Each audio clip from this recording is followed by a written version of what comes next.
I was watching the Flat Rate Masters video on pros and cons of a diesel tech this morning, and I just wanted to cover a different side. He covered heavy duty and medium duty truck. But there's another side to it. There's heavy equipment like excavators, backhoes, bulldozers. So today there's a lot of little stuff to do in the shop here, so I just figured I would show you some of the little stuff and kind of a day in the life of that side of the industry, the more equipment side, off-highway use stuff, not really trucks or anything like that. So I hope you like the video.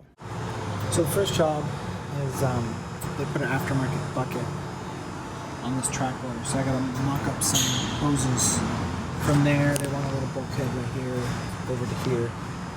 Still waiting on a couple fittings, so I wanted to start that right away. And then Friday we switched these track shoes out.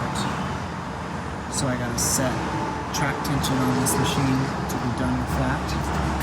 But still waiting on some stuff for that, so that's not the first job of the day. First job of the day is going to be, there's a 310 SL that has a rock breaker, and they use the wrong fittings.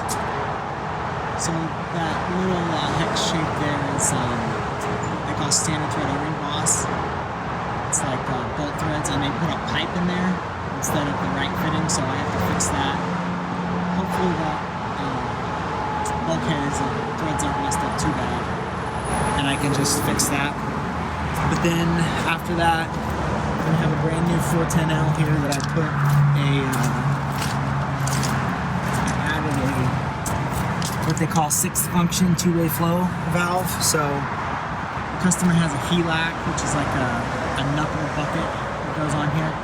So he's bringing that in, and I'm going to pin that on, and I got to mock up some custom hoses for that. So it's a custom hydraulic day today. Better look here. This is what they call standard thread O-ring boss.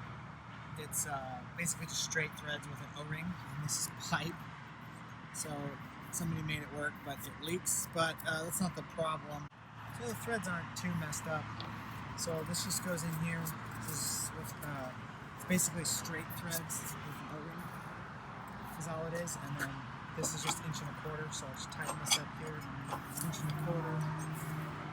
And then these are the pipe threads, they're tapered. So any kind of tapered threads, I like to use liquid tape, just because if you use the tape, it can actually come off and get stuck in the hydraulics, so I like to use the liquid stuff. This is just Loctite 592, and any thread sealant works fine. So the last thing to do here is to check the hydraulic oil. And you do that right here. This particular machine, you have to have the hoe up, stabilizers up, and the front bucket at ground level. And then right here, there's a little side glass. So this one's low. It probably needs about a gallon or so. So I'm going to put some oil in it and do the paperwork. And this machine is ready to ship. Attention, you don't have to have it in the air, but this one was already in the air, so I just left it. But there's this little panel here. It comes off for 1600 volts. You got to make sure that this nut's tight. It's 7/8, and then you choose a grease fitting.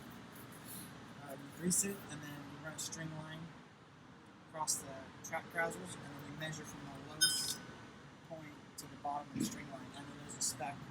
On this one, the spec is written over here. It's in metric or standard, either way. So I got the HELAC pinned on the new machine.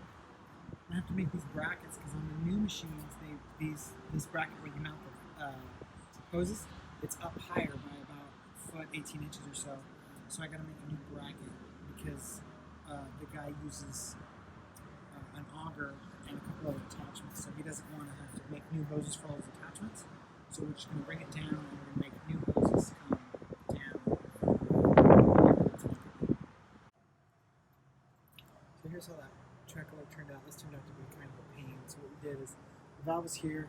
We made 2 short hoses here to the bulkhead. It's a long 90, and then we came down. And then there's a clamp there, there's a clamp there, and then there's another bulkhead right there. And then those hoses just tie in